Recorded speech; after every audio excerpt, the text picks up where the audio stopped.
పాడుకుందాం. పట్టింప శ్రేష్ఠ గ్రంథము బైబిల్, పట్టింప శ్రేష్ఠ గ్రంథము బైబిల్, అనుదినము పఠించిన ప్రేమతోడ నడుపును. ఓ పట్టింప శ్రేష్ఠ గ్రంథము Bible. The best book to read is the Bible. The best book to read is the Bible.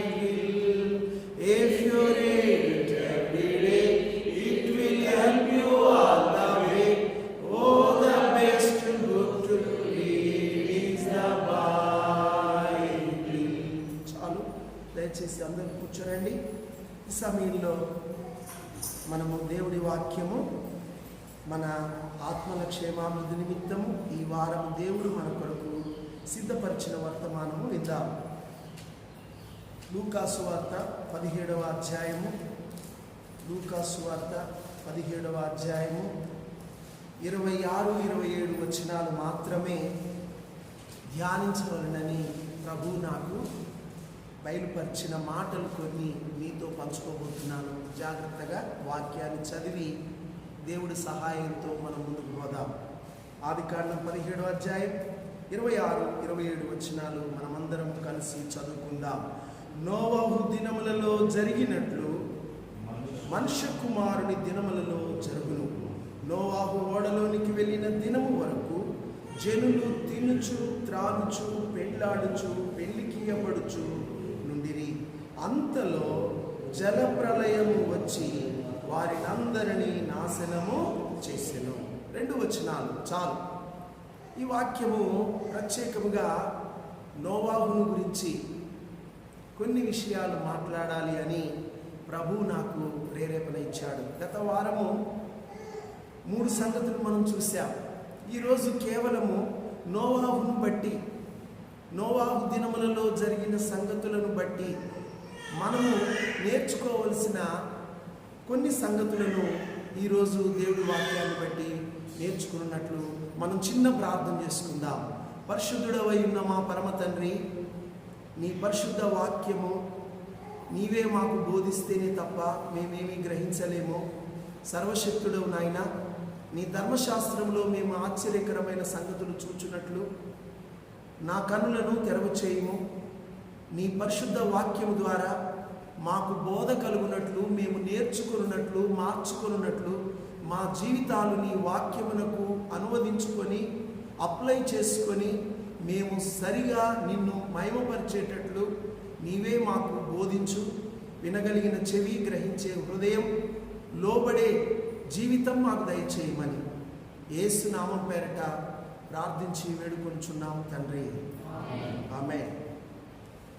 సమయంలో మన ప్రభు అయిన యేసుక్రీస్తు వారు ఆయన రాకడను గురించి చెప్పిన మాటల్లో నోవాహు దినములలో జరిగినట్లు మనుష్య కుమారుని దినములలో జరుగును అని 26వ వచనంలో సెలవిచ్చాడు. నోవాహు దినములలో ఏమి జరిగిందో మన ప్రభు అయిన యేసుక్రీస్తు మనుష్య కుమారుడు అనగా ఆయన ఈ భూమి మీద మనుషుడుగా మారాడు. ఆయన మనుష్య కుమారుడు అని పిలువబడ్డాడు. అందుకొరకే చాలామంది ఆయనలో దేవుని చూడలేకపోయారు. ఆయన మనుష్య కుమారుడు, మానవ రూపంలో వచ్చిన దేవుడు. కాబట్టి ఆ మానవ రూపంలో వచ్చిన ఆ దేవుడైన యేసుక్రీస్తు రాకడ సమయంలో కూడా నోవాహు దినాలలో ఏమి జరిగిందో అదే జరుగుద్ది. ఇంతకు నోవాహు దినములలో ఏమి జరిగిందో అది మనం తెలుసుకుంటే అప్పుడు మన ప్రభు అయిన యేసుక్రీస్తు రాకడలో కూడా అది జరుగుద్ది అని మనం తెలుసుకొని మనల్ని మనం జాగ్రత్త పరచుకోవడానికి, మనకు ఉపదేశం పొందుకోవడానికి మరి వీలు కలుగుతుంది. చూద్దాం రండి. ఆదికాండము 6వ అధ్యాయము, పరిశుద్ధ గ్రంథమైన బైబిల్లో ఆదికాండము 6వ అధ్యాయము, 6వ అధ్యాయంలో దేవుడి వాక్యము మనము మొదటి 2 వచనాలు చదువుకుందాం. నరుడు భూమి మీద విస్తరింపనారంభించిన తర్వాత కుమార్తెలు వారికి పుట్టినప్పుడు దేవుని కుమారుడు నరుల కుమార్తెలు చక్కని వారిని చూచి వారందరిలో తమకు మనసు వచ్చిన స్త్రీలను వివాహం చేసుకుని. అప్పుడు యెహోవా నా ఆత్మ నరులతో ఎల్లప్పుడూ వాదించదు, వారు తమ అక్రమ విషయంలో నరమాత్రులై ఉన్నారు, అయినను వారి దినములు 120 ఏళ్ళగునెను. చాలు, జాగ్రత్తగా విందాం. గమనించండి, ఆదికాండము 6వ అధ్యాయంలో మనం దేవుని మాటను పరిశీలించినప్పుడు అక్కడ దేవుడికి మనస్తాపన లేక దేవుడికి సంతాపం, దేవుడు సంతాపపడ్డట్లుగా మనం చూస్తాం పాపమును బట్టి. ఆదికాండం 5వ అధ్యాయంలో చాలా చక్కగా మనము ఆదాము వంశావళి అని చెప్పబడి మంచి అనేక గొప్ప విషయాలు మనం వింటాం. షేతుల గురించి వింటాం, షేతు సంతానముల గురించి వింటాం, హనోకు గురించి, దేవునితో నడిచిన భక్తుడు అని వింటాం. అదేవిధంగా నోవాహుని గురించి కూడా వింటాం. కాబట్టి ఆదికాండం 5వ అధ్యాయం ఎంతో రమ్యంగా కనిపిస్తుంది, ఎంతో భక్తిభావంతో కనిపిస్తుంది. కానీ 6వ అధ్యాయానికి వచ్చేసేసరికల్లా ఆ భక్తి ఆదికాండం 5లో మనకు కనిపించిన ఆ యొక్క రమ్యమైన మాటలు, దేవుని భయభక్తులతో కూడిన ప్రజల గురించిన సాక్ష్యం ఒక్కసారిగా 6వ అధ్యాయానికి వచ్చేసేసరికల్లా కనుమరుగైపోద్ది. ఇది ప్రభువు నాకు తెలియజేయమని చెప్పాడు. జాగ్రత్తగా వినండి. ఆదికాండము 5వ అధ్యాయంలో భక్తివంతంగా ఉన్న ఈ ప్రజలు 6వ అధ్యాయానికి వచ్చేసేసరికల్లా ఎందుకు ఇలా తయారైపోయారు? ఏంటి కారణం? దీని గురించి దేవుడి వాక్యంలో మనం నేర్చుకోవాల్సిన విషయము చాలా ప్రాముఖ్యమైనది. కాబట్టి ఏంటి ఈ పరిస్థితి అని అంటే, దేవుని ప్రజలు ఆదికాండం 5లో షేతు సంతానము నుండి దేవుని ప్రజలుగా దేవుడు ఒక ప్రత్యేక జనాంగాన్ని ఏర్పాటు చేశాడు. షేతు ఒక కుమారుని కన్నాడు. అతని పేరు ఎనోషు. ఈ ఎనోషు దినములలో యెహోవా నామమున ప్రార్థన చేయుట ఆరంభమైనది. ఇది భక్తి కలిగిన కుటుంబం లేక భక్తి కలిగిన జనాంగం. ఈ విధంగా దేవుడు ప్రత్యేకించాడు. అయితే 4వ అధ్యాయంలో శపించబడిన జనాంగము లేక లోక సంబంధమైన ప్రజలు కూడా ఉన్నారు. రండి, 4వ అధ్యాయం 16వ వచనం. అప్పుడు కయీను యెహోవా సన్నిధిలో నుండి బయలుదేరి ఏదేనుకు తూర్పు దిక్కున నోదు దేశంలో కాపురం ఉండెను. కాబట్టి కయీను కూడా ఎక్కడి నుండి బయలుదేరిండట? యెహోవా సన్నిధిలో నుండి బయలుదేరి వెళ్ళి కదా. అతడు దేవుని సహవాసములో నుండి బయటికి వెళ్ళినవాడు. దేవుని సహవాసములో నుండి తనను తాను వేరైపోయిన వాడుగా అతడు శాపగ్రస్తుడైపోయాడు కయీను. కాబట్టి ఈ కయీను సంతానం కూడా ఉన్నది. కయీను సంతానము భక్తిహీనమైన జనాంగం, షేతు సంతానము దేవుని భక్తి కలిగిన జనాంగం. వీరిరువురు ఉన్నారు. అయితే జరిగిన పరిస్థితి ఏంటంటే, భక్తి కలిగిన జనులు భక్తిహీనులైన జనుల మధ్య ఉంటూ పరిస్థితి ఆడికొచ్చిందంటే, భక్తి కలిగిన జనులు తమ భక్తిని పూర్తిగా కోల్పోయి భక్తిహీనులైపోయిన పరిస్థితి వచ్చింది. కాబట్టి మనము ఒక విషయంలో జాగ్రత్త పడాలి.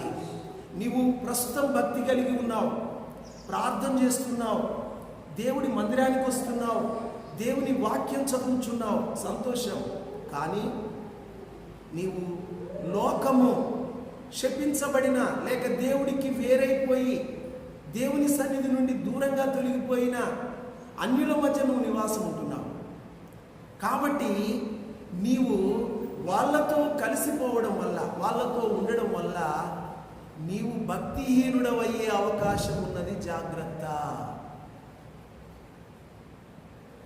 రక్తహీనత ఒక వ్యక్తికి ఎంత ప్రమాదమో, భక్తిహీనత కూడా ఆత్మీయ జీవితానికి అంతే ప్రమాదకరమైనది.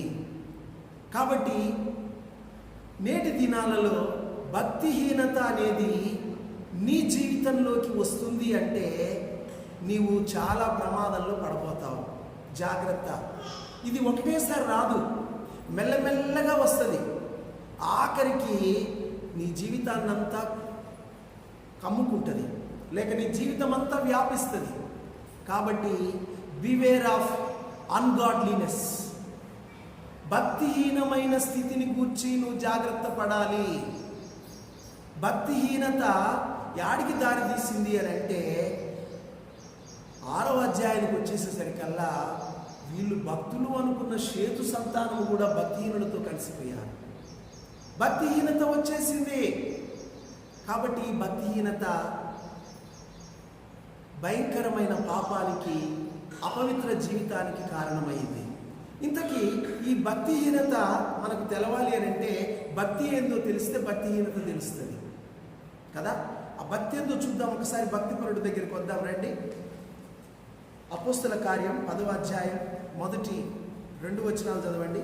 అపోస్తల కార్యం 10, 2 వచనాలు. కొత్త నిబంధన.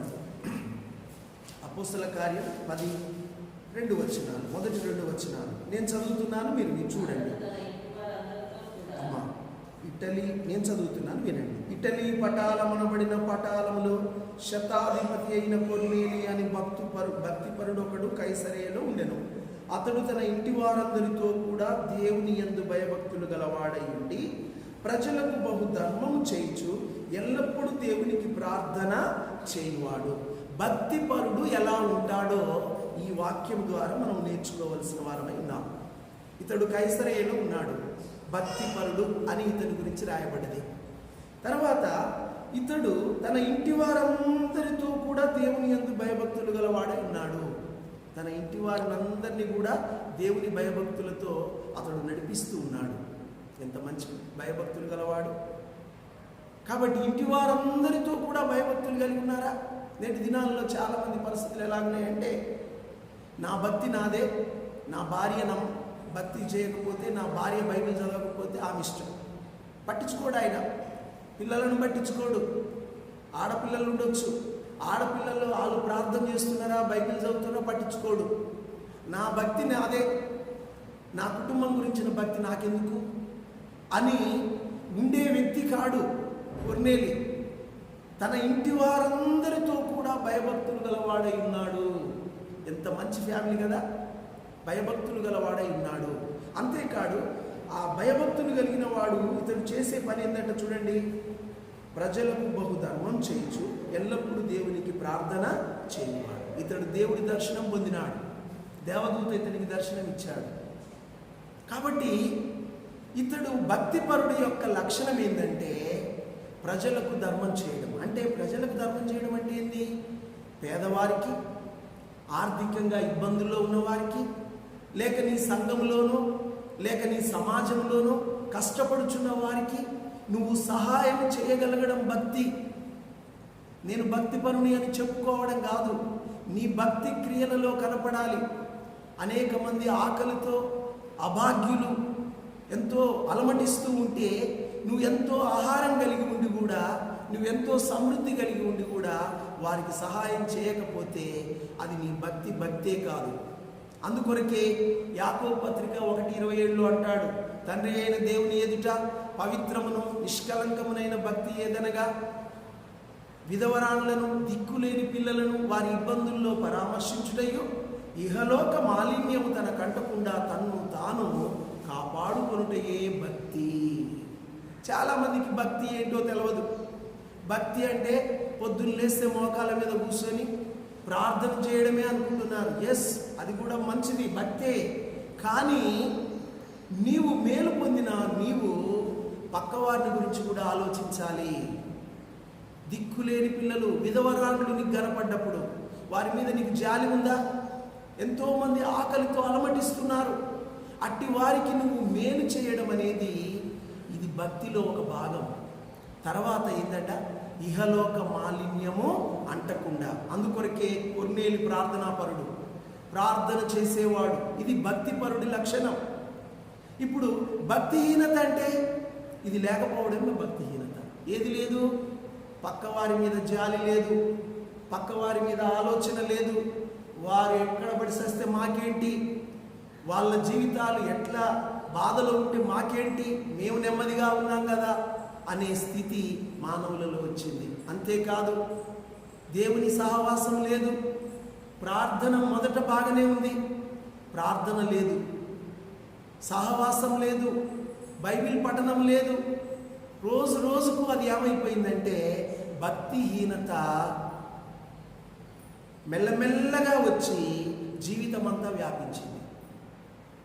ఎందుకంటే ఆదికాండం 5వ అధ్యాయంలో కనబడిన ఈ భక్తి 6వ అధ్యాయానికి వచ్చేసేసరికల్లా ఎక్కడ పోయింది? ఆవిరైపోయింది. ఎవాపరేట్. నీ భక్తి ఎవాపరేట్ అయిపోతుంది. జాగ్రత్త, ఆవిరైపోతుందేమో. కారణం ఏంటంటే భక్తిహీనత మెల్లగా ప్రారంభమవుతుంది. అది రాను రాను ఏం చేస్తుందంటే దేవుడి మీద విరక్తి కలగజేస్తుంది. ఆఖరికి ఎక్కడి దాకా వస్తుంది తెలుసా? దేవుడు లేడని బుద్ధిహీనులు తమ హృదయంలో అనుకొందురు. ఆదికాండం కీర్తన 14వ కీర్తన మొదటి వచనంలోను, కీర్తన 53 మొదటి వచనంలోను ఈ మాట రాయబడ్డది. యాడికి వచ్చేసింది భక్తిహీనత? దేవుడు లేడని బుద్ధిహీనులు తమ హృదయంలో అనుకొందురు. కాబట్టి ఎంత బుద్ధిహీనత! వారు చెడిపోయిన వారు అసహ్య కార్యాలు చేస్తారు. దేవుడు లేడు, మాకు ఇష్టం వచ్చినట్లు ప్రవర్తిస్తాం, మా ఇష్టం మాది అని భయంకరమైన చెడు ప్రవర్తనతో మనుషులు భక్తి మార్గాన్ని వదిలి భక్తిహీనతలో పెరిగిపోయి ఆఖరికి ఆడికి వచ్చినారంటే కయీను సంతానముతో షేతు సంతానం కలిసిపోయింది. కయీను సంతానము శాపగ్రస్తమైన సంతానము, యెహోవా సన్నిధిలో నుండి బయటికి వెళ్ళిన సంతానం అది.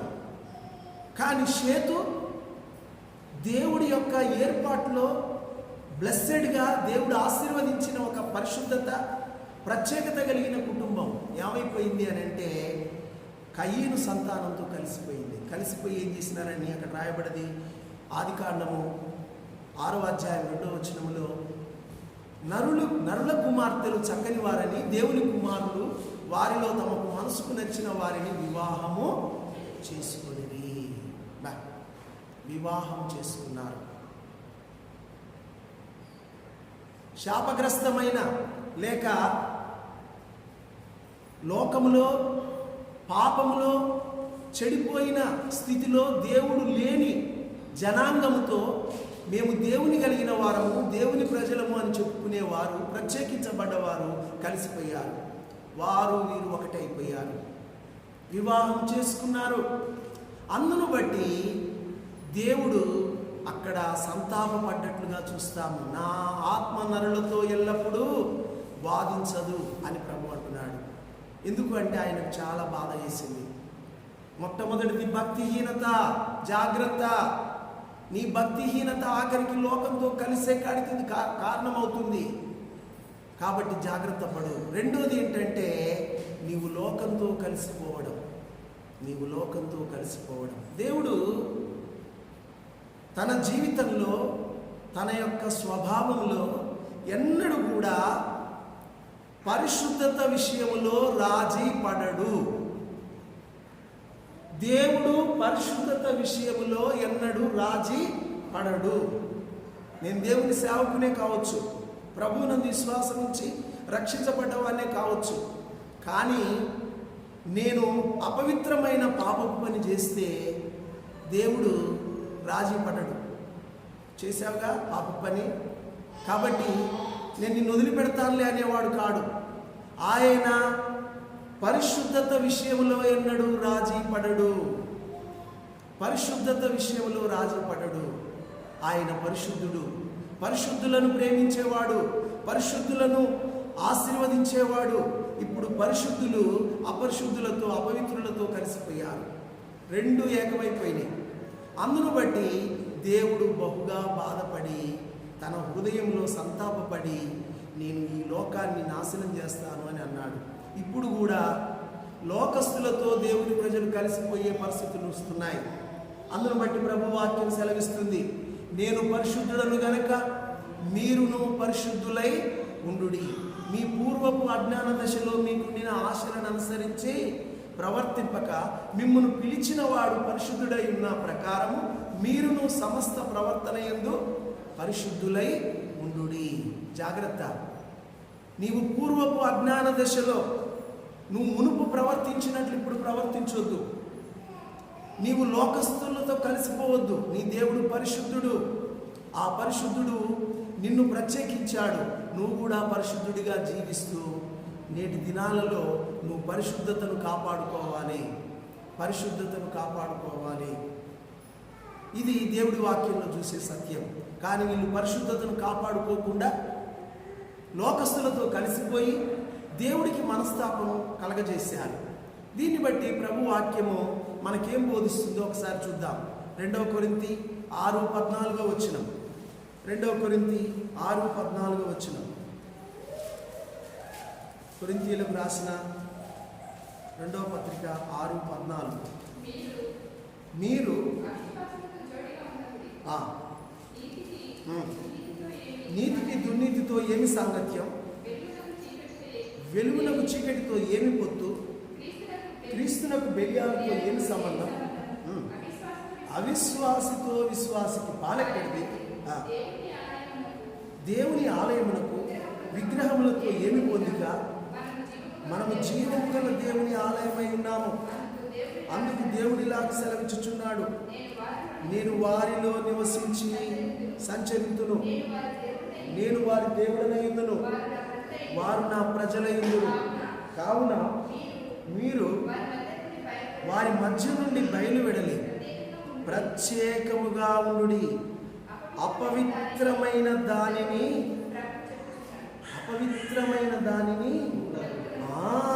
ముట్టకుడని ప్రభువు చెప్పుచున్నాడు. చాలు. కాబట్టి ఇక్కడ నువ్వు పరిశుద్ధతను కాపాడుకోవాలి. అవిశ్వాసతో విశ్వాసికి పాలెక్కడిది అంటున్నాడు. లోకస్తులతో నీకు సావాసం ఏంటి? కాబట్టి ఈ విధంగా నీవు లోకంలో ఉన్నావు, కానీ లోకానికి వేరుగా ఉన్నప్పుడే ప్రభువులో నువ్వు సిద్ధపడగలవు, ప్రభువు కొరకు సిద్ధపడగలవు. లోకంతో కలిసిపోతే నువ్వు ప్రభువు కొరకు సిద్ధపడలేవు, నీవు ప్రమాదంలో ఉన్నావని దేవుడు హెచ్చరిక చేస్తున్నాడు. కాబట్టి ప్రత్యేకంగా ఇక్కడ ఒక మాట నేను జ్ఞాపకం చేసి ముందుకు పోతాను. ఏమంటాడంటే, వారి మధ్య నుండి బయలు వెడలి ప్రత్యేకముగా ఉండుడి. వారి మధ్య నుండి అంటే లోకస్తుల మధ్యలో నుండి, జీవము గల దేవుని నమ్మకుండా లోకములో చెడిపోయి లేక చెడు ఆలోచనలతో చెడ్డ అలవాట్లతో తిరిగే ప్రజలతోటి నీవు కలిసిపోకుండా వారి నుండి బయలు వెడలి ఎలా ఉండమన్నాడు? ప్రత్యేకంగా ఉండుడి. ఇంకొకటి మాట ఏమన్నాడు? అపవిత్రమైన దానిని ముట్టకుడి. మీరు పవిత్రులు, నువ్వు పరిశుద్ధుడవు, నువ్వు పరిశుద్ధుని పేరు పెట్టుకున్నావు, నువ్వు పరిశుద్ధుడిగానే బ్రతుకు, లోకస్తులతో కలిసిపోబాకు. అప్పుడు నువ్వు ప్రభు రాకడలో ఎత్తబడతావు. లేకపోతే నోవాహు దినములలో జరిగిన పరిస్థితులలో నువ్వు కూడా కొట్టుకొని పోతావు. నోవాహు దినములలో అదే జరిగింది. పరిశుద్ధులు ఎవరితో కలుసుకున్నారు? అపవిత్రులతో సావాసాలు చేసినారు. సొలొమోను కూడా దేవుడు ప్రత్యేకించినప్పటికీ అతడు ఏం చేసినాడు? మరి అన్యరాజుల కుమార్తెలను పెళ్లి చేసుకొని వాళ్ళను బట్టి విగ్రహారాధన అనే పాపం చేసినాడు. దేవుడే వదిలిపెట్టలేదులేండి. ఆఖరికి సొలొమోను కూడా పశ్చాత్తాపడి తాను మళ్ళీ దిద్దుకున్నాడు. కాబట్టి మన జీవితంలో అపవిత్రమైన దానిని ముట్టకుడు అని ప్రభు సెలవిస్తున్నాడు. దీని గురించి ఒక చిన్న మాట ఇంతకుముందు నేను చాలాసార్లు చెప్పాను, మళ్ళీ చెప్పుచున్నాను. ఒక చోట కూరగాయల మార్కెట్లో టమాటాలు అన్నీ ఉండగా ఒక ఇద్దరు మనుషులను ఆ వ్యక్తి పెట్టి, ఆ యొక్క వ్యాపారి ఇద్దరు మనుషులను కూర్చోబెట్టి ఆ టమాటాలన్నీ ఏర్పిస్తున్నాడు. ఏం చేస్తున్నాడు అని అంటే, పాడైపోయిన డ్యామేజ్ అయిన టమాటాలని ఒక పక్కకు పెడుతున్నాడు, మంచి టమాటాలని ఒక పక్కకు పెడుతున్నాడు. నేను అడిగాను, ఎందుకయ్యా ఈ టమాటాలు మనుషుల్ని పెట్టేలా ఇలా చేస్తున్నావు అని అంటే చెప్పాడు. ఏం చెప్పాడంటే, పాడైపోయిన డ్యామేజ్ అయిన టమాటాలతో మంచి టమాటాలు ఉంటే ఏమైపోతాయి, ఇవి కూడా డ్యామేజ్ అయిపోతాయి. అందును బట్టి నేను 2 మనుషులను కూలికి పెట్టి వాటిని సపరేట్ చేయిస్తున్నాను. So be separated, be separated. దేవుడు నీతో మాట్లాడుతున్నాడు. నీవు లోకము నుండి నిన్ను నువ్వు ప్రత్యేకించుకో. కలిసిపోయావనుకో నీ జీవితంలో చాలా నష్టపోతావు. కాబట్టి ఒకటి భక్తిహీనత, రెండోది ఏంటి, అపరిశుద్ధత, అపవిత్రత నీ జీవితంలోకి రాకుండా ఉండాలి. నోవాహు దినాల్లో భక్తిహీనత వచ్చింది. రెండోది ఏమైంది, పరిశుద్ధులు అపవిత్రులు అనగా దేవుని పిల్లలు లోకస్తులతో వియ్యాలు సంబంధాలు అందుకునేసరికల్లా వాళ్ళు అంతా ఒకటైపోయారు. దేవుడు మనస్తాపం కలగజేశారు, దేవుడి హృదయానికి బాధ కలగజేశారు. అప్పుడు దేవుడు వారి గురించి ఒక మాట అన్నాడు, వారు తమ అక్రమ విషయంలో నరమాత్రం అయినను వారి దినములు ఎంతవును 120 ఏండ్లగును అని ఆదికాండము 6వ అధ్యాయం 1-2 వచనాల్లో 3వ వచనంలో ఆ మాటలు మనం చూస్తాం. కాబట్టి వారి దినములు ఎంత ఉన్నా అన్నాడు, 120 ఏళ్ళు. చూడండి, దేవుడి తీర్పు వచ్చేసింది. దేవుడు వాళ్లకు తీర్పు విధించడానికి సిద్ధపడ్డాడు. కానీ వాళ్ళకు ఒక అవకాశం ఇచ్చాడు. దేవుడికి మనస్తాపన కలిగి వారికి 120 ఏండ్లు ఇచ్చాడు. ఎందుకొరకు? దిద్దుబాటు కొరకు, కరెక్షన్ కొరకు 120 ఏండ్లు ఇచ్చాడు. 120 ఏండ్లు ఇచ్చాడు. తన మనసులో బాధ కలిగి వారికి తీర్పు తీర్చడానికి ఇష్టపడ్డా మళ్ళీ వారికి 120 ఏండ్లు ఇచ్చాడు. 120 ఏండ్లు దిద్దుబాటు కొరకు ఇచ్చాడు. కానీ ఈ 120 ఏండ్లు వాళ్ళు దిద్దుబాటు చేసుకోలేదు. దేవుడు ఎప్పుడైనా ఒక కీడును రాజేసేటప్పుడు, ఒక కీడును తీసుకొచ్చేటప్పుడు ఆయన హెచ్చరిక చేస్తాడు. ఆ హెచ్చరికను బట్టి నువ్వు జాగ్రత్త పడితే కీడు తప్పిపోద్ది. నువ్వు నిర్లక్ష్య పెడితే ఆ కీడు నువ్వు తప్పకుండా పొందుకుంటావు. దేవుడు హెచ్చరిక చేస్తున్నాడు. కీడు రాబోతుంది, భయంకరంగా లోకం తయారైపోయింది, కీడు రాబోతుంది, మిమ్మల్ని మీరు ప్రత్యేకించుకోండి అని దేవుడు హెచ్చరిక చేస్తున్నాడు. అక్రమ మార్గాలు వదిలిపెట్టండి, చెడు మార్గాలు విడిచిపెట్టండి అని దేవుడు హెచ్చరిక చేస్తున్నాడు. నువ్వు ఈ హెచ్చరికను బేఖాతరు చేస్తే ఏం జరుగుద్ది అంటే దాని ఫలితాన్ని అనుభవిస్తావు. కాబట్టి 120 ఏండ్లు వాళ్లకు దేవుడు దిద్దుబాటు కొరకు అవకాశం ఇచ్చాడు. ఒక ఆసక్తికరమైన మాట మనం చూద్దాం రండి. యోనా గ్రంథం 3వ అధ్యాయం 4వ వచనం త్వరగా తీసి స్పష్టంగా చదవండి. యోనా 3:4, యోనా గ్రంథం 3:4.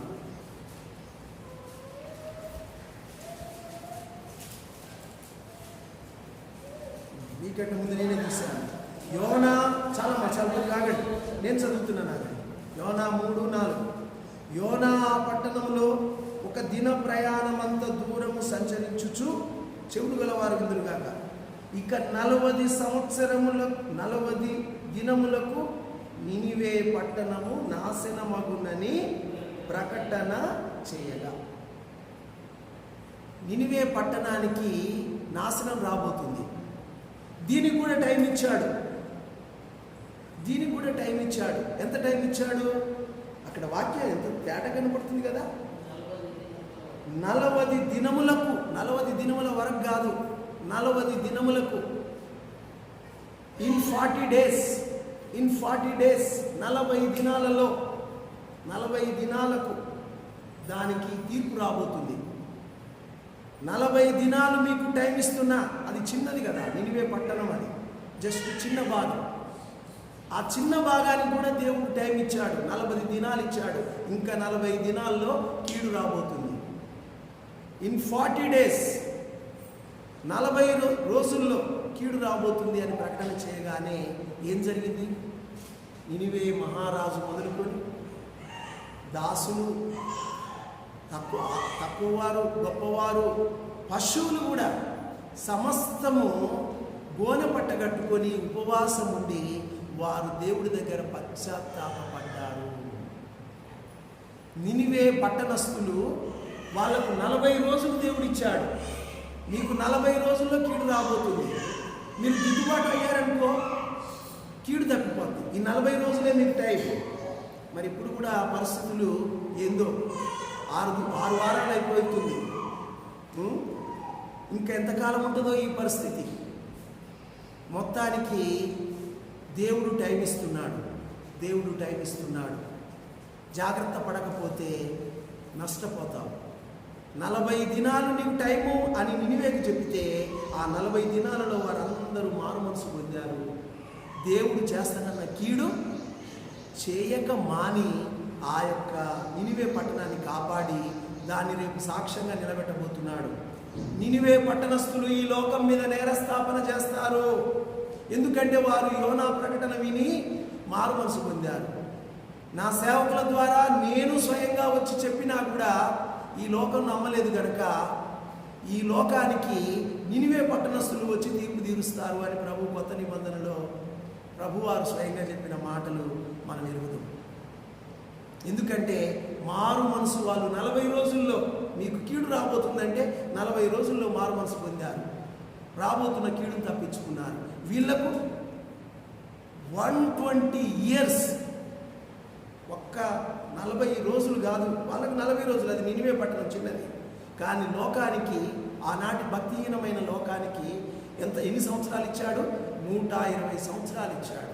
120 సంవత్సరాలు ఇచ్చి మీరు దిద్దుకోండి.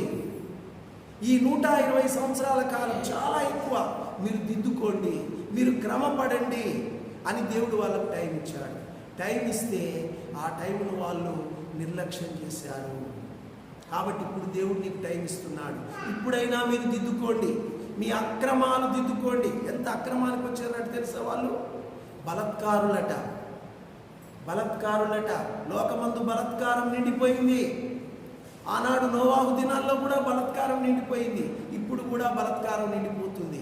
ఎందుకంటే నోవాహు దినాలు ఎలాగ జరిగినాయో మనుష్య కుమారుని దినములలో అలాగే జరుగుతుంది అని ప్రభు చెప్పాడు. అదే జరుగుతుంది నేడు లోకంలో కూడా. కాబట్టి వారు 120 సంవత్సరాలు ఇచ్చినప్పటికి కూడా అక్రమ కార్యాలు దిద్దుకోలేదు. అందుకొరకు దేవుడు ఒక మాట మన కొరకు హెచ్చరిక చేస్తున్నాడు.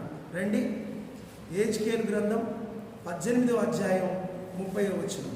ఏజ్కేలు గ్రంథం 18:30. కాబట్టి ఇశ్రాయేలులారా, ఎవని ప్రవర్తనను బట్టి వానికి శిక్ష విధింతును, మనస్సు త్రిప్పుకొని మీ అక్రమములు మీకు శిక్షాకారణములు కాకున్నట్లు వాటన్నిటినీ విడిచిపెట్టుడి. మీరు జరిగించిన అక్రమ క్రియలన్నిటినీ విడిచి నూతన హృదయమును నూతన బుద్ధియు తెచ్చుకొనడి. ఇశ్రాయేలులారా, మీరెందుకు మరణము నొందుదురు? ఇదే ప్రభువగు యెహోవా వాక్కు.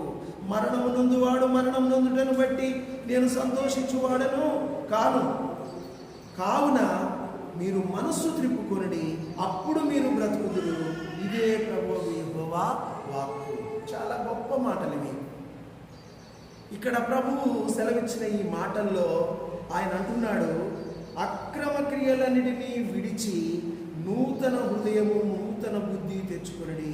మీరు జరిగించిన అక్రమ క్రియలన్నిటినీ విడిచి అని 30 కింది భాగంలో అంటాడు. 30వ అధ్యాయం 30వ వచనంలో ఏమంటాడు? కాబట్టి ఇశ్రాయేలులారా, ఎవని ప్రవర్తనను బట్టి వానికి శిక్ష విధింతును. ఎవని ప్రవర్తనను బట్టి వానికి శిక్ష విధింతును. ఎలా ఉంది నీ ప్రవర్తన? నీకు శిక్ష విధించే ప్రభు ఉన్నాడు. నీకు కనపడతలేడు అనుకుంటున్నావు. ఏడ ఉన్నాడు దేవుడు అంటున్నావా? ఆయన నీ పరిస్థితులు ఎరిగి నీకు శిక్ష విధిస్తున్నాడు. నీ భక్తిహీనతను బట్టి నీకు శిక్ష విధిస్తున్నాడు. ఇంకా రావట్లేదా?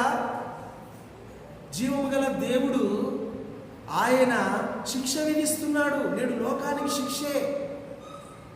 భక్తిహీనతను బట్టి, జీవము గల దేవునితో సహవాసం లేకుండా, విచ్చలవిడి జీవితాలతో దేవునికి ఏమాత్రమును సమయం ఇవ్వకుండా ప్రవర్తిస్తున్న లోకానికి ఇప్పుడు కూడా ఆయన తీర్పే తీరుస్తున్నాడు.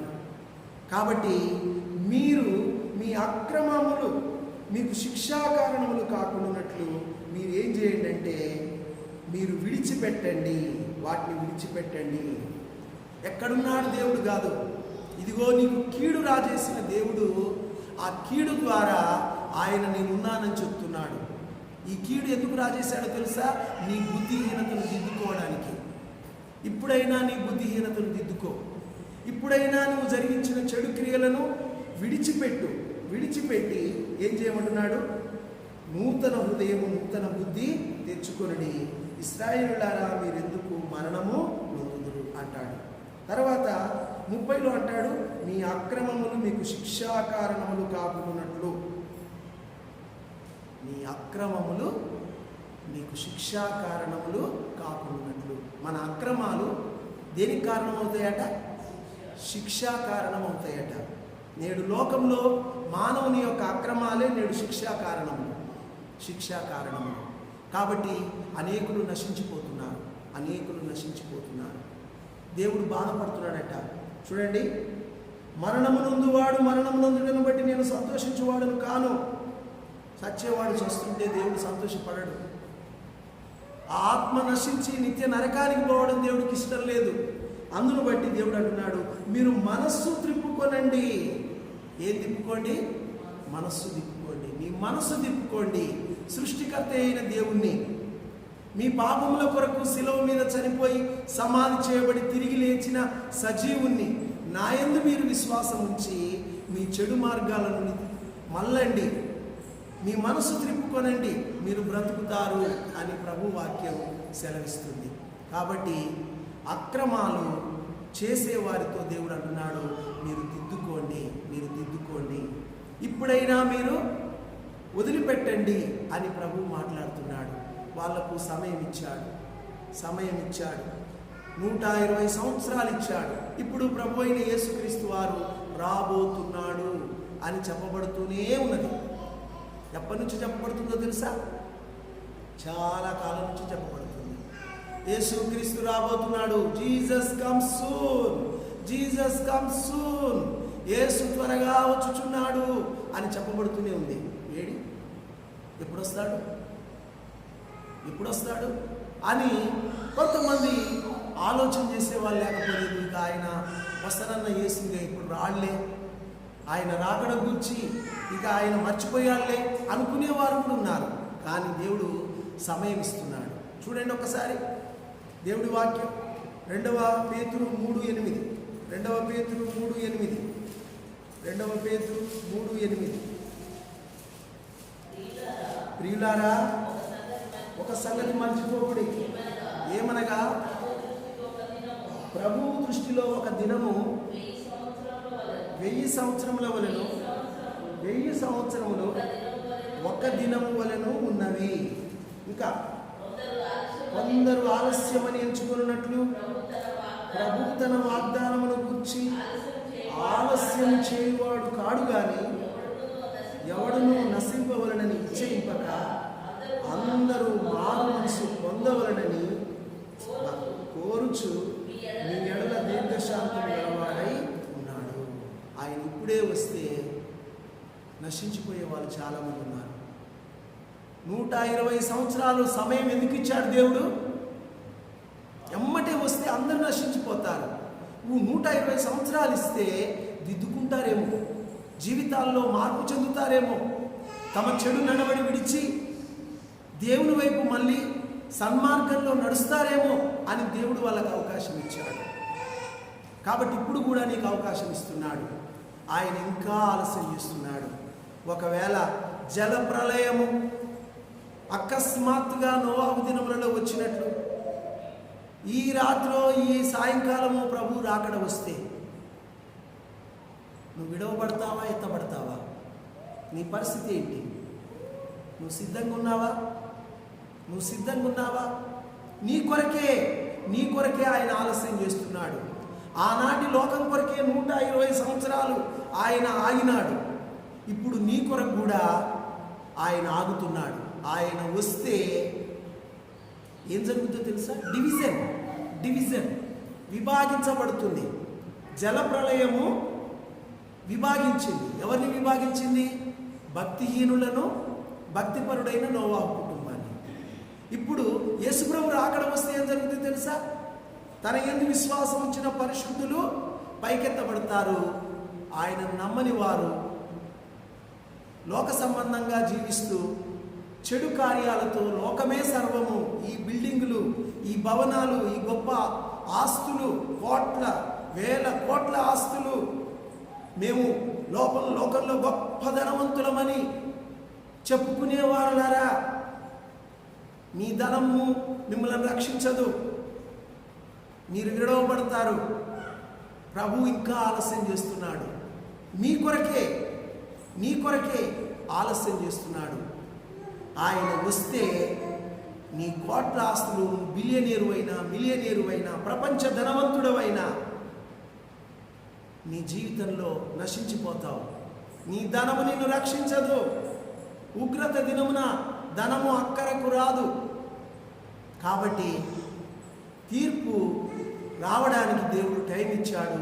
ఆ టైంలో సిద్ధపడితే మేలు, సిద్ధపడకపోతే ఆ తీర్పు నీ మీద పడుతుంది అనేది దేవుడి వాక్యాన్ని బట్టి మనం చూసే సత్యం.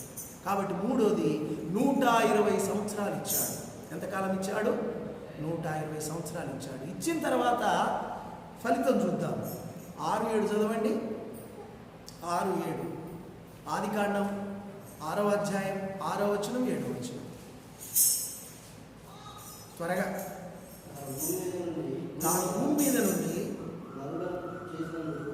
భూమి మీద నరులను చేసినందుకు యెహోవా సంతాపం నుండి తన హృదయంలో ఉంచుకొని, అప్పుడు యెహోవా నేను సృజించిన నరులతో కూడా జంతువులను, పురుగులను, ఆకాశ పక్షులను భూమి మీద నుండకుండా తుడిచివేయుదును. ఏలయనగా నేను వారిని సృష్టించినందుకు సంతాపం నుండి ఉన్నానను. Time is up. సమయం అయిపోయింది. 120 years, ఆఫ్టర్ 120 years సమయం అయిపోయింది. ఇప్పుడు దేవుడు యాక్షన్ తీసుకుంటున్నాడు. నీ సమయం అయిపోయిన తర్వాత నీవు ఎంత ప్రయత్నం చేసినా ప్రయోజనం లేదు. అందుకొరకే ఒక మంచి మాట, సామెత, దీపం ఉండగానే ఇల్లు చక్కబెట్టుకో. దీపం ఉండగానే ఇల్లు చక్కబెట్టుకో. ప్రాణం ఉండగానే ప్రభుని నమ్ముకో, లేకపోతే నువ్వు నశించిపోతావు. కాబట్టి 120 సంవత్సరాలు అయిపోయింది. దేవుడు ఇప్పుడు తుడిచివేస్తానంటున్నాడు. జస్ట్ తుడిచివేస్తా, గ్లోబును, చెడుతనం తుడిచివేస్తా అంటున్నాడు. ఎందుకంటే చెడుతనంతో నిండిపోయింది. ఈ చెడుతనం తుడిచివేస్తా అని దేవుడు చెప్పి నోవాహును గురించి ఒక మాట అన్నాడు. నోవాహుతో దేవుడు అన్న మాట ఏంటంటే, ఈ తరంలో నీవే నా ఎదుట నీతిమంతుడవు, నీ కొరకు ఒక ఓడను సిద్ధం చేసుకో అని దేవుడు నోవాహును ప్రత్యేకించాడు. నోవాహు కృప పొందినవాడు. ఇప్పుడు మనము మొదట చదివిన వాక్యము మళ్ళీ లూకా సువార్త 17కు రండి. 26 చదివాము, 27 కూడా. ఇప్పుడు ఆ వచనం చూద్దాం. ఇంతసేపు మనం చెప్పుకున్నది లూకా సువార్త 17:26. ఇప్పుడు 27కు వద్దాం. నోవాహు ఓడలోనికి వెళ్ళిన దినము వరకు జనులు తినుచు, త్రాగుచు, పెండ్లాడుచు, పెళ్లికి ఇయ్యబడుచు నుండిరి. అంతలో జల ప్రళయము వచ్చి వారినందరినీ నాశనం చేసింది. ఈ మాట ఒకసారి ఆలోచన చేద్దాం.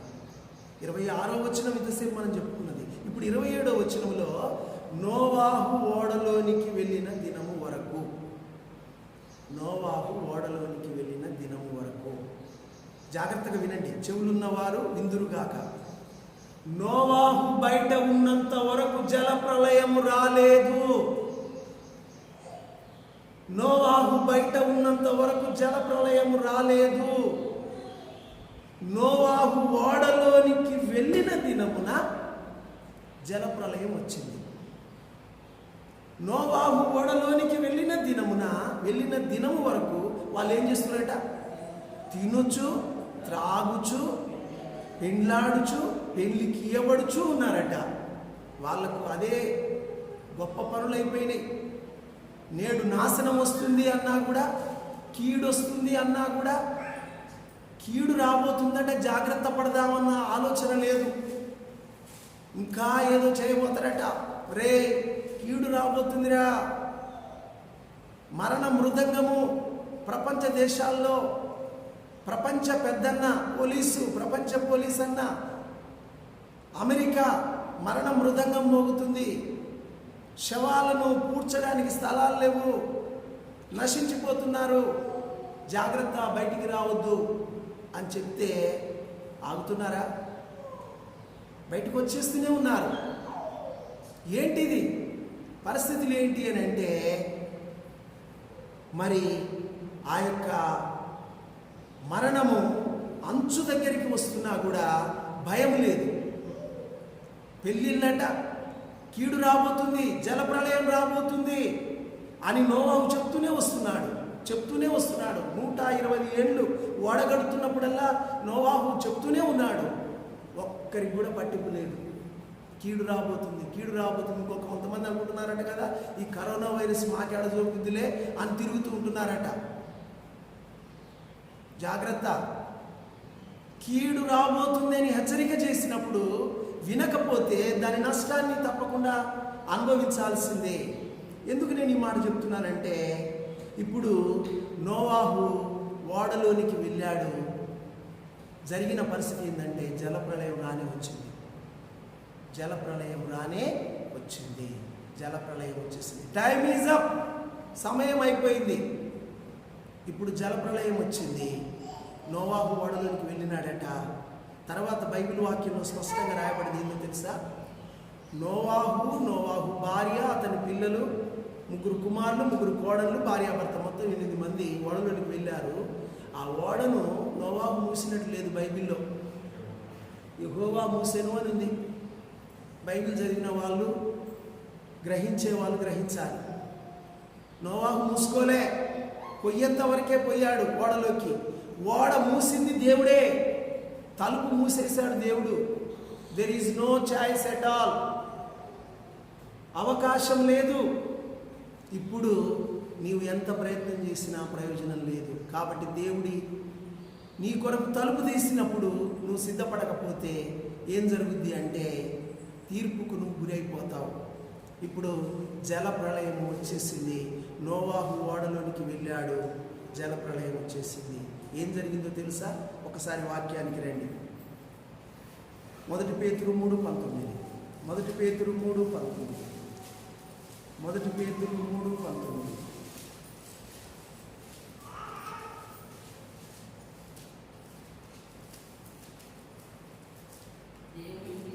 దేవుని దీర్ఘశాంతము ఇంకా కనిపెట్టుచుండగా, పూర్వము నోవాహు దినములలో అవిధేయులైన వారి యొద్దకు, అనగా చెరలోని ఆత్మల యొద్దకు ఆత్మరూపిగానే వెళ్ళి వారికి ప్రకటించెను. ఆ ఓడలో కొందరు, అనగా 8 మంది నీటి ద్వారా రక్షణ పొందిరి. దానికి సాదృశ్యమైన బాప్తిస్మం ఇప్పుడు మిమ్ములను రక్షించుచున్నది. అదేమనగా శరీర మాలిన్యము తీసివేయుట కాదు, కానీ యేసుక్రీస్తు పునరుత్థాన మూలముగా దేవుని విషయమై నిర్మలమైన మనస్సాక్షినిచ్చు ప్రత్యుత్తరమే. కాబట్టి ఇక్కడ నేను సందర్భాన్ని బట్టి పాయింట్ చెప్తున్నాను.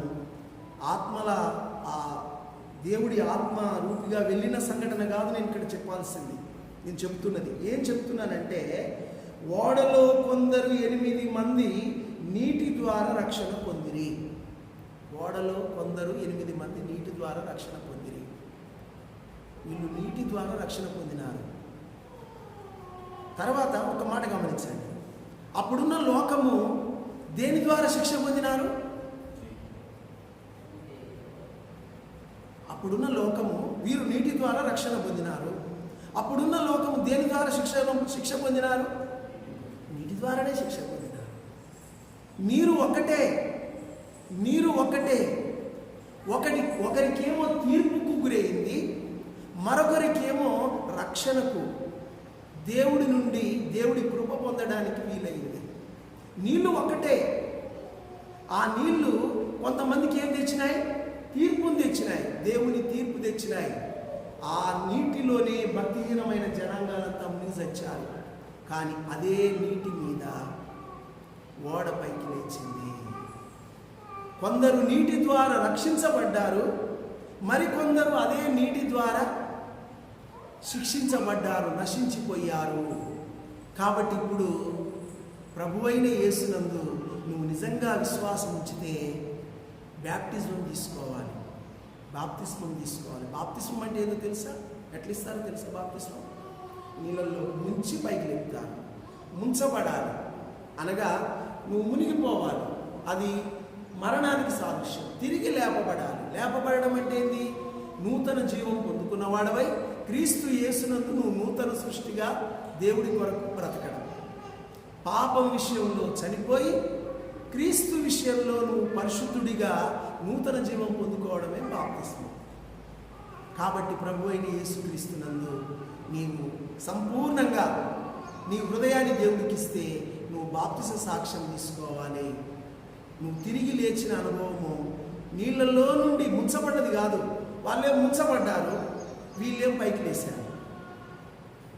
రక్షింపబడ్డవారు వాళ్ళు పైకెత్తబడతారు. రేపు రక్షణ పొందని వారు నశించిపోతారు. ఎప్పుడు జరుగుతుందో తెలుసా? ఇది నోవాహు ఓడలోనికి వెళ్ళిన దినము వరకు వారు తినుచు త్రాగుచు పెళ్లి చేయబడుచు పెళ్లికిచ్చుచూ ఉన్నారు కదా. అంతలోనే జలప్రళయం వచ్చేసిందట. ఇప్పుడు కూడా అకస్మాత్తుగా జలప్రళయం వచ్చినట్లుగా ప్రభు రాకడొస్తుంది. అప్పుడేమో జలప్రళయము, ఇప్పుడేమో జలప్రళయం కాదు.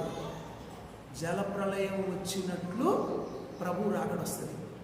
చూడండి ఒకసారి మొదటి తెస్సలోనికయ 5 మొదటి వచనం. తెస్సలోనికయలకు రాసిన పత్రిక మొదటి పత్రిక 5 మొదటి వచనాలు నేను చదువుతున్నాను, మీరు వినండి. సహోదరులారా, ఆ కాలములను గూర్చియు ఆ సమయములను గూర్చియు మీకు వ్రాయనక్కరలేదు. రాత్రి వేళ దొంగ ఎలాగూ వచ్చునో అలాగే ప్రభు దినం వచ్చునని మీకు బాగుగా తెలియను. లోకులు నెమ్మదిగా ఉన్నది, భయమేమీ లేదని చెప్పుకొనుచుండగా గర్భిణీ స్త్రీకి ప్రసవ వేదన వచ్చునట్లు వారికి ఆకస్మికముగా నాశనం తటస్థించును గనక వారెంత మాత్రం తప్పించుకొనలేరు. అర్థమైందా? కాబట్టి అకస్మాత్తుగా ప్రభు రాకడ రాత్రి వేళ దొంగ ఎలాగ వచ్చునో అలాగొస్తుంది. రాత్రి వేళ దొంగ చెప్పొస్తాడా? చెప్పిరాడు. ఒకవేళ మాపడికి వస్తానంటే ఇప్పుడు కొత్త భక్తులు వస్తారు. ఇప్పుడు కొత్త భక్తులు వస్తారు. ఈ కొత్త భక్తి ఉంటుందా? ఇది ఏంది? నక్క భక్తులే కదా. మాపడికి ప్రభు రాకడ వస్తుందంటే ఇప్పుడు మారు మనసు పొందినాం, ఇప్పుడు మాకు బాప్సం ఇవ్వండి అనేవాళ్ళు ఉంటారు. అది కాదు. నీ హృదయంలో పరివర్తనం కావాలి. నువ్వు సంపూర్ణంగా ప్రభువుకు నీ హృదయం ఇచ్చి నీ జీవితాన్ని దేవుడికి అప్పగించుకోవాలి. అది కావాలి. కాబట్టి ప్రభు ఎలా వస్తాడట? చెప్పకుండా వస్తాడు. రాత్రి వేళ దొంగ ఎలాగ వచ్చునో ప్రభు దినం అలాగొస్తుంది. లోకులు అనుకుంటారట కదా, నెమ్మదిగా ఉన్నది, భయమేమీ లేదని చెప్పుకొనిచుండగా గర్భిణీ స్త్రీకి ప్రసవ వేదన వచ్చినట్లు వారికి నాశనము తటస్థించును. కనుక వారు ఎంత మాత్రం తప్పించుకోలేరు. గర్భిణీ స్త్రీకి ప్రసవ వేదన ఎప్పుడు వస్తుందో తెలియదు. 7వ నెల, 8వ నెల, 9వ, 10వ, మొత్తానికి ఎప్పుడో అకస్మాత్తుగా వచ్చినట్లు లోకం మీద కూడా అకస్మాత్తుగా ప్రభు దినం వస్తుంది. మధ్యాకాశంలోనికి ప్రభు వస్తాడు. అప్పుడు జరగబోయేది ఏందో తెలుసా? ఆయన బిడ్డలు పైకెత్తబడతారు. ఆయన నమ్మని వారు, అవిశ్వాసులు, దేవుడంటే గిట్టని వారు, ప్రభు మార్గాన్ని విసర్జించిన వారు అందరూ విడవబడతారు.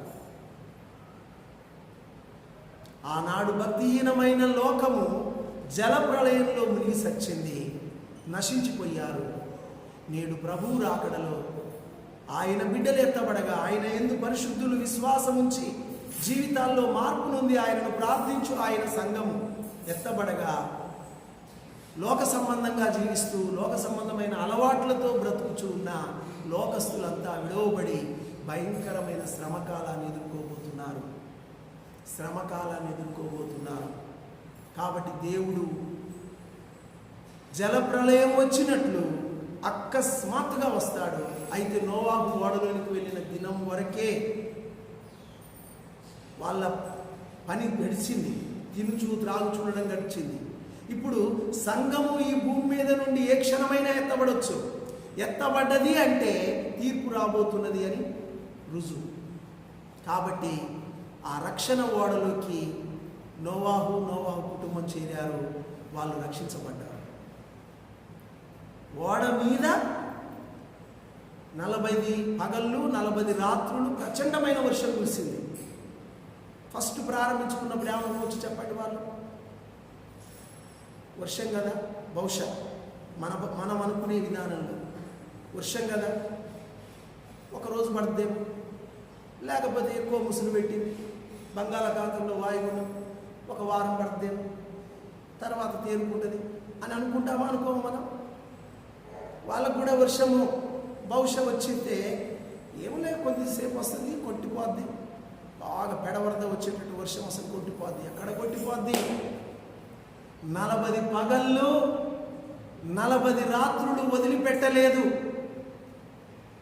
ఆకాశ తూములు విప్పబడ్డాయి. ప్రపంచమంతా అల్లకల్లోలమైపోయింది. కరోనా వైరస్ కూడా ఇప్పుడు పరిస్థితి అట్లాగే ఉంది. ఏమలో చైనాలోని వుహాన్లో వచ్చింది, అది అక్కడితోటే పోద్దేమోలే, ఎన్ని రోజులు ఉంటుందిలే అని అనుకుంటే ఎక్కడిది అది ప్రపంచ దేశాలన్నీ ఆక్రమించింది. లాక్డౌన్ గురించి నేను చాలా బాధపడుతున్నాను. దేవుని సంఘము దేవుని సన్నిధిలో ఆరాధన చేయకపోవడము, దేవుని వాక్య ఉపదేశం వినకపోవడము నాకు చాలా బాధగా ఉంది. అయితే ఒక వారంతో లాక్డౌన్ అయిపోద్ది, వైరస్ కట్టడైపోద్ది, లాక్డౌన్ అయిపోద్ది అని అనుకుంటూ పోతుంటే పరిస్థితులు ఎలాగొస్తున్నాయి తెలుసా? ఈ లాక్డౌన్ ఇప్పటికీ 6 వారాలు. ఇంకెన్ని వారాలు ఈ లాక్డౌన్ ఉంటుందో? లాక్డౌన్ ఉండడానికి గల కారణం ఏంది? ప్రపంచంలో వైరస్, కరోనా వైరస్ వ్యాప్తి చెందుతుంది కనుక అది ఉన్నంత వరకు ఇది ఉంటుంది. ఒకవేళ లాక్డౌన్ తీసేశారనుకో, ఇంకా తొందరగా చస్తారు, ఇంకా తొందరగా వ్యాపిస్తుంది. మానవ బాంబుల్లాగా ఒక్కొక్కరు తయారైపోతారు. నేను ఎందుకు ఈ విషయాలు చెప్తున్నానంటే, 40 రోజులు ప్రచండ జలప్రళయం వచ్చి లోకం మునిగిపోద్దని ఆనాటి లోకానికి తెలవదు. ఈ లాక్డౌన్ ఇలాగే కొనసాగుతూ, ఈ వైరస్ ఇంకా వ్యాపిస్తూ ఇలాగే ఉండగానే ప్రభు ఒకవేళ మధ్యాకాశానికి వస్తుందేమో, ఆయన సంఘం ఎత్తబడుతుందేమో, సంపూర్ణమైన దేవుడి తీర్పు లోకానికి రాబోతుందేమో. సిద్ధపడు. రక్షణ ఓడలోనికి వెళితే ఆ ఓడ మీద వర్షం కురిసింది, కానీ ఓడలో ఉన్న వారికి ఏ కీడు లేదు. ప్రభు అయిన యేసునందు విశ్వాసం ఉంచిన వారికి కీడు లేదు. ఎందుకో తెలుసా? నీ కొరకు, నీ పాపం కొరకు ఆయన సిలువలో నీ పక్షాన బలి అయినాడు గనక ఆయన యందు విశ్వాసం ఉంచిన నీకు తీర్పు లేదు. ఇప్పుడు క్రీస్తు యేసునందున్న వారికి ఏ శిక్షా విధియో లేదు. ఓడలో ఉన్న వారికి రక్షణ. ఆ ఓడ మన ప్రభు అయిన యేసుక్రీస్తే.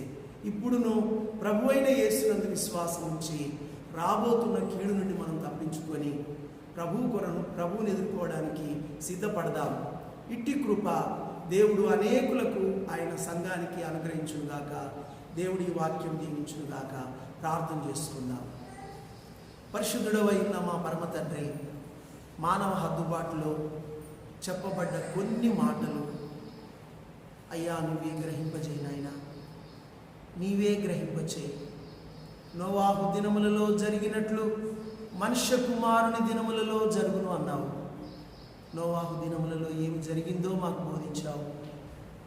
భక్తిహీనత, అపవిత్రత, అక్రమము, చెడుతనంతో నిండిపోయింది. నేడు లోకం అలాగే ఉంది నాయన. నోవాహు ఓడలోనికి వెళ్ళిన దినము వరకే ఆనాటి లోకం తినుచు త్రాగుచు పెళ్లికి చేయబడుతూ ఉన్నారు. కానీ నోవాహు ఓడలోనికి వెళ్ళిన దినమున వాళ్ళ మీదికి జలప్రళయం వచ్చింది. ప్రభువా, నీ ప్రజలను మధ్యాకాశానికి నువ్వు ఎత్తుకునే దినము ఆసన్నం కాగా అకస్మాత్తుగా లోకులు నెమ్మదిగా ఉన్నది, భయమేమీ లేదని చెప్పుకొంచుండగా గర్భిణీ స్త్రీకి ప్రసవ వేదన వచ్చినట్లు నాశనం తటస్థిస్తుంది అని చెప్పారు. అంతేకాదు నాయన, సమయం ఇస్తున్నావు నాయన.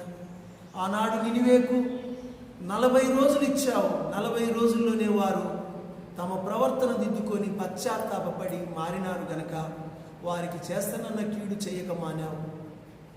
నోవాహు కాలంలోనైతే 120 ఏళ్ళు ఇచ్చినా వాళ్ళు చెడుతనం మానలేదు, కానీ చెడుతనంలో ఇంకా నిండిపోయారు.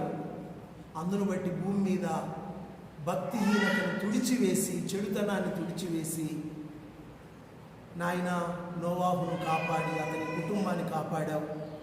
అయ్యా, రక్షణ పొందువారు కొద్దివారే, పిలువబడిన వారు అనేకులు, ఏర్పరచబడ్డవారు కొందరే అన్నావు.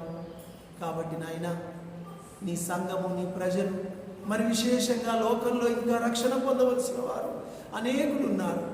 దయచేసి నీ సువార్త విని అందరూ రక్షణ పొంది నీ పిల్లలుగా నిన్ను ఎదుర్కోవడానికి సిద్ధపరచుమని, ఈ కరోనా వైరస్ ఇంకా వ్యాపించకుండా నీ చిత్తమైతే కరోనా వైరస్ను ఆపివేసి మరలా నీ సంఘము, లోకమందంతటా నీ ప్రజలు నీ పరిచర్య బహుగా జరిగి అనేకులకు రక్షణ కలుగునట్లు పరిస్థితులు నెమ్మదిగా సమాధానంగా మార్చుమని, మా దేశాన్ని, మా యొక్క ప్రాంతాలను దీవించుమని, సర్వలోకంలోనూ ఈ కరోనా వైరస్ తెగుళ్లను ఆపివేయమని యేసు నామమును బట్టి ప్రార్థించి వేడుకొనుచున్నాము తండ్రి. ఆమేన్.